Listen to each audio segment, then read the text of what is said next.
America's reality dating shows are a one-of-a-kind phenomenon that is guaranteed to make you want to bleach your brain. But as if Too Hot to Handle or Love is Blind weren't bad enough already, it seems like network television has finally outdone itself.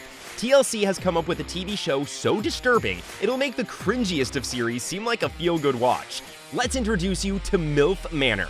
If you already know about this abomination, then we offer our sincerest apologies. TLC owes you millions in damages for what it probably did to your brain. If you don't know about it, then you're in for a wild ride. You've probably already guessed it from the title, but it's about to get all Sweet Home Alabama up in here. Okay. MILF Manor follows 8 women who are 40 to 60 years old and makes them date each other's sons. To date the other moms? And you're here. That's so weird. Yeah. That is so weird. Yep, you got that right, Stephanie. Imagine how tired we feel. And it seems that some people don't feel the same way we do. A little shocked to see Ryan in the pool. I didn't see that coming at all. I'm gonna be honest, I'm thinking first pick in the draft. Like, I'm looking at everything else before my mom. Thank God for that. The women have their claws out and they're positively predatory. I'm not calling you dad. I feel like I need to get him away from his mom and then see, what we can end up doing. You're not calling him dad, you're calling him daddy. No, I'm calling him daddy. It's safe to say after that, we'll never look at the word daddy the same again.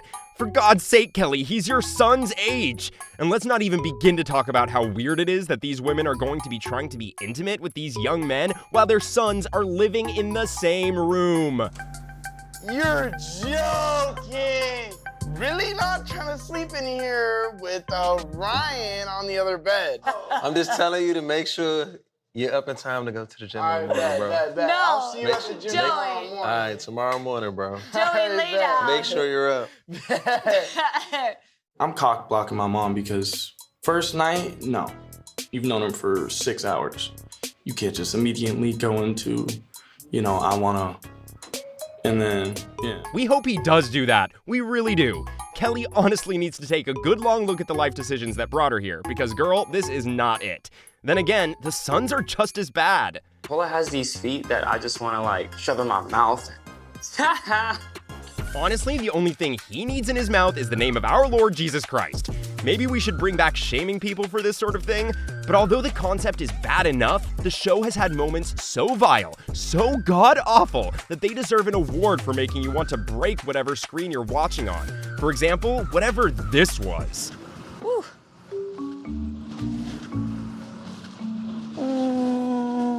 I don't think so. Nope. Nope. Ow. If you think context is going to make this clip any better, then you're not very familiar with MILF Manor yet. For those who don't know, the moms had to literally touch the guys all over and feel their bodies while blindfolded. The 2 moms who could figure out who their sons were in the least amount of time would win the chance to stay in the master suite. But there's just a slight problem with this. Why on earth would the moms know what their sons' bodies feel like? The implications of that question have made sure that we won't be sleeping tonight. But again, we'll have to mention that it's not just the moms that will make you question the universe. The sons prove that the apple doesn't fall far from the tree. My mom does get a lot of attention from here, mainly because she never wears bras and the girls are always popping out, the headlights are always on. But wait, it gets even worse, because nothing is bad enough when it comes to MILF Manor. It didn't bother you when you were a baby sucking on a meter, so let's keep it real. Because I needed the milk, Mom. I needed some energy. You were really thirsty. Ay, ¿qué quieres? I love you too. Find God. Please, this is not normal people's behavior. Joey and Kelly need to be studied at this point. And then the second episode rolled around. The task? The mother-son duos had to reveal their deepest, darkest secrets to each other. Because there's no way that could end badly, right? Well, until So Young told her son that she slept with his best friend. Yep, you heard that right, folks. Take a look at this. I slept with your best friend. It was at this moment he knew. He f***ed up. There's no way. There's no way. Did you know that? No! Does it look like I knew that? This is something I never saw coming. I did not expect this at all, 0%. I thought I knew my mom really well. I don't know what to think about it.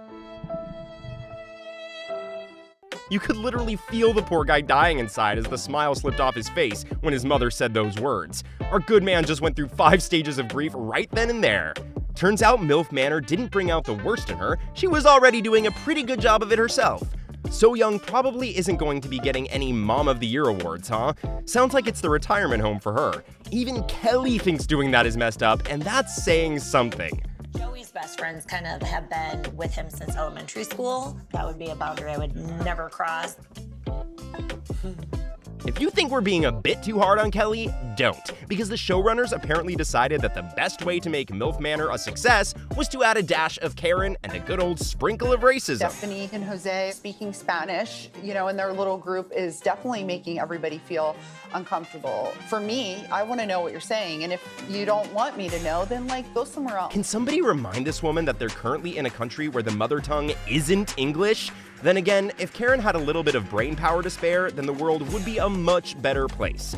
But do you know what the best, worst part is? Despite everything, the showrunners just can't seem to get these people to even talk to each other.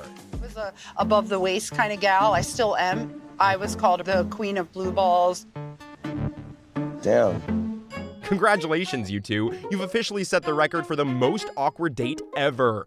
Don't worry if you're single or you feel like you don't have any riz, folks. You'd be hard-pressed to get any worse than this. These people hit rock bottom, and then they decided to get the shovel, because even when the dates do work out, it's not all that pretty. Have a look at this. That's what you get for asking my mom on a date! Joey's a little sly guy. And now he's trying to hit on my mom, and it's not sitting right with me. It's not sitting pretty. Did these people pass the psych eval before coming to this show? Because there has to be a minimum IQ requirement, right? Someone tell this guy that other men dating your 59-year-old mom is the entire point of the show. Or the dates end something like this. We need forehead kiss. No. Forehead. Yeah. These people would have more chemistry with an inanimate pole than they have with each other. But they could also start like this. So I've been told I'm a very good kisser, but I need someone to tell me if that is true. Oh my God. Would you like to test it out? I mean, right now? Yes. Can you give me a minute? All this clip makes us think is that maybe these people are single for a reason. Kids in high school have better game than this. Billy, the paycheck you're getting from this show can't be nearly big enough for you to be doing all this. But our man Billy has another great one-liner up his sleeve. You can't be trusted. They don't really have the right size condoms for me here.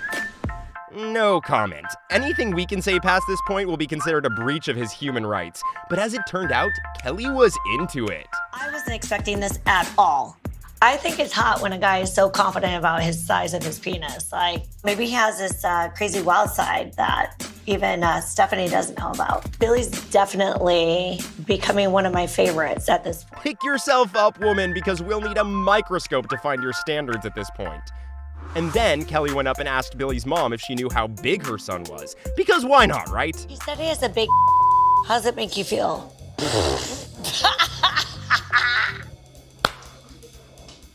Oh my gosh, Kelly. He said that. Keep that to yourself, No, please. dude, if your son's like spilling the beans, I just wanted to know, did you?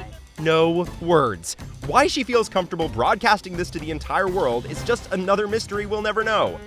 But honestly, Kelly and Joey's backs must hurt because they're almost single-handedly carrying the show's creep factor at this point. It might have something to do with the fact that they keep hinting that they're from one of those states. Sweet Home Alabama, right? At this point, we were pretty much through episode 4, and maybe the showrunners had realized that the contestants had absolutely zero game. They also probably realized that the only thing getting people to watch the show was how much they absolutely hated it. So they decided to crank up the weird factor and the incest factor a little higher, because episode 5 had the moms giving bedroom advice to their sons. Welcome, class. Welcome, students. Fellow teachers, I would like my son to answer the question because... How would you pick me? Why not? Harrison, I've heard things. He's got the goods. It's my job to make sure he knows what to do with it. My sex life is very private. I have faith in you. This is gonna be uncomfortable.